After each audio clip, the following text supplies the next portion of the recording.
Good morning after night, everybody. My name is Deni Nakonecni, and I guess I'm gonna review Batman v Superman Ultimate Dawn of Justice Ultimate Extended Edition.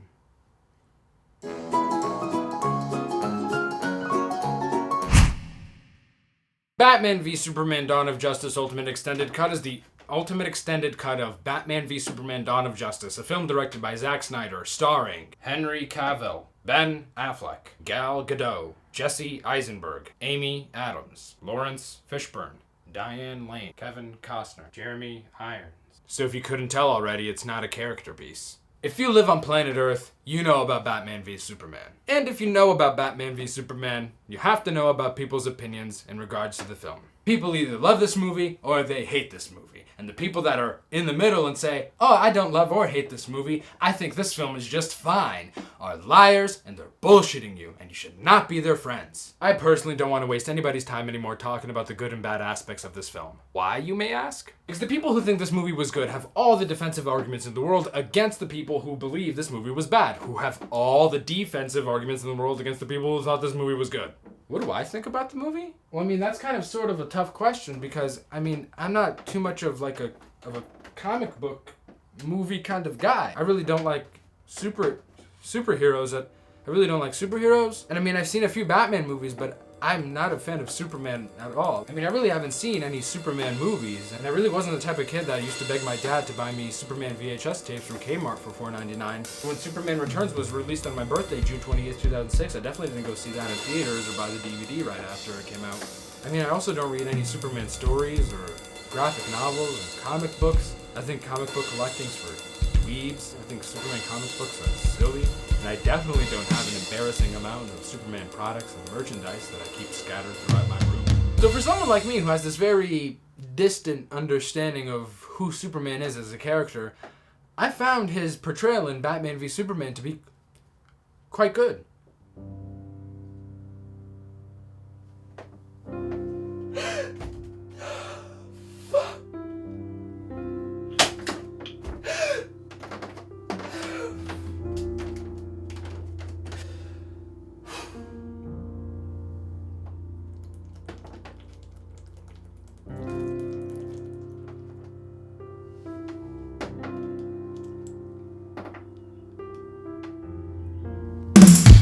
So the question you guys might be asking yourselves, did Batman v Superman Dawn of Justice Ultimate Extended Edition improve on any of the negative aspects of the original? No. No, it didn't.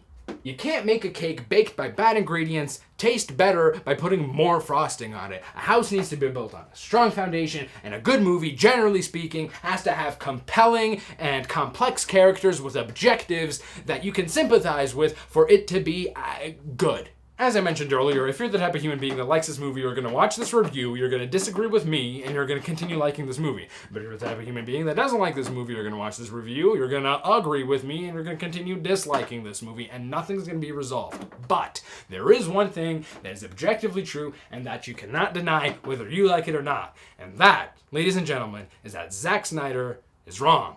The way Zack Snyder conceptualized the characters Batman and Superman is fundamentally incorrect. Now, if you haven't seen this movie, first of all, congratulations, you did it, you made it this far, and if you don't want your feelings hurt, there's going to be some spoilers coming about right now. I'm going to start talking about this movie. I'm going to give you 3 seconds to leave this video. 3, 2, 1. Ladies and gentlemen, the first time you see Superman in this film, he kills a guy. Don't you tell me that man survived. Superman just rocketed and hit him and plummeted him through 2 brick walls, and there's no way a human being don't you do this to me. But that scene could have honestly been one of the coolest introductions to Superman ever. Superman crashes down from the ceiling, he looks up, he sees Lois Lane has a gun to her head, he smiles, Lois Lane knows that she's gonna be A-okay. The terrorist says something along the lines of like, don't you come any closer, Superman, or I'll blow her brains off right here, right now. And what would have been awesome is like if Superman took a step and the guy like pulled the trigger and Lois Lane didn't even flinch. And Superman's like still walking and the guy's like, well, what the hell? And he keeps firing blanks and you just see like this blur catching like these bullets like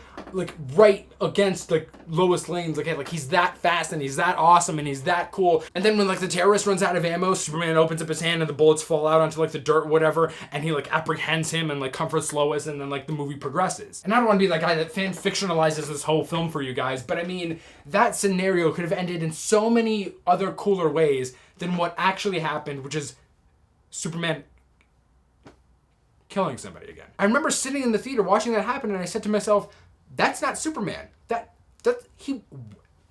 What? Same exact thing for Batman as well. Batman in this film is not, it's just, it's wrong. It's just, I'm sorry, it's wrong. And you saw this in the trailer. He goes around, beats up criminals, and then brands them with like a bat symbol. And I was surprised that some people that I talked to actually didn't know what that means. Because even in the theatrical version, it's known that he does this to specific criminals, the pedophiles and the kitty fiddlers. And when you go to prison labeled as like a pedophile or a child molester, you're dead. Or at bare minimum, your life is horrible. And in this extended version, you see that criminal with like the bat stamp on him. He goes to prison, and there's this whole montage of dudes filing down a toothbrush, and that guy bites it in the courtyard. And I don't know what comic books Zack Snyder reads, but Batman doesn't get people prison shanked to death. Now there is a scene in this extended cut, and hear me out because this is gonna blow your mind, where Superman helps people. Yeah, I know, Mexico Death Parade and him with the rocket ship and, you know, on the roof and the ladies like reaching out to him.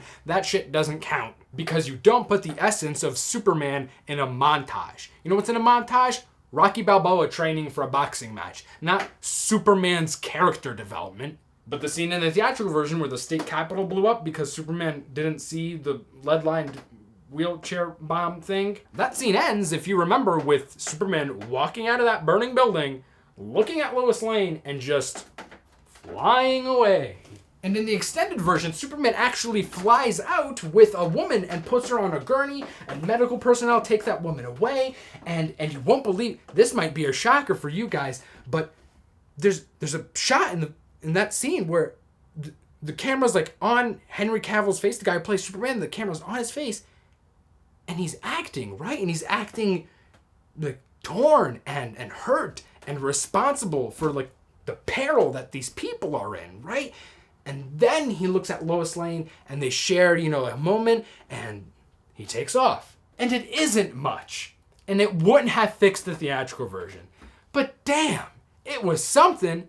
At least Superman did something. And the additional scene Batman got in this movie is just nothing short of the pinnacle of cinematic perfection. Ben Affleck, Batman, Bruce Wayne, in a shower, right? In a butt naked in a shower, you know, taking a shower butt naked, and it's a full back nude of just Ben Affleck and Ben Affleck's butt cheeks. Just him taking a shower, butt cheeks fully in focus, you know, 4K, just crisp, clear, wet Batman butt cheeks. And if that in some small way doesn't symbolize the direction Zack Snyder was going with this movie, I don't know what does. Because on one side, you have the theatrical version of this film. You know, let's call that Ben Affleck's left butt cheek. And on the other side, you have the extended version of this film, and let's call that one Ben Affleck's right butt cheek. And both of these versions of this film are butt cheeks.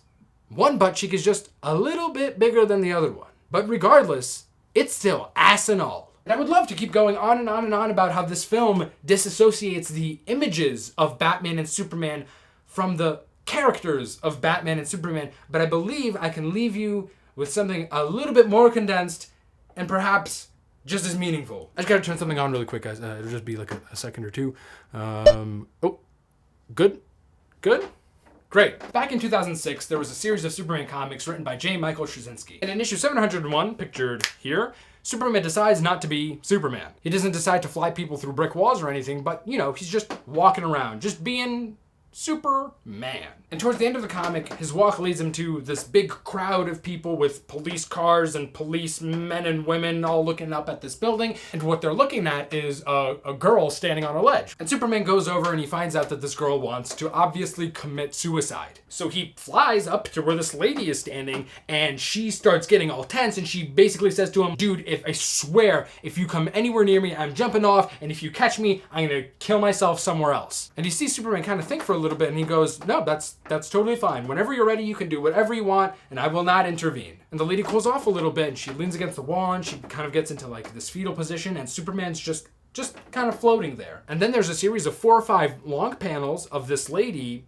curled up on the ledge of this building and Superman just flying next to her, just floating right there next to her. And the first panel is, daytime.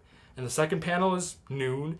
And then the third panel is, afternoon, and then evening, and then night. And he's just floating there. Just same as that panel, just her sitting, him floating, day, noon, afternoon, evening, night. At the last panel, she kind of gets up and she says, oh, I think I'm ready to come back down now. And Superman takes her, flies her back down, and everyone loses their minds. That's Superman. And you really don't have to read hundreds upon thousands of comic books to get a sense of who this guy is about. A dude from Kansas who's practically God decides to be a bumbling news reporter while helping people as much as he can. What do you think about it, Brie Larson and Jacob Tremblay? Do you think that's a difficult concept to put on film?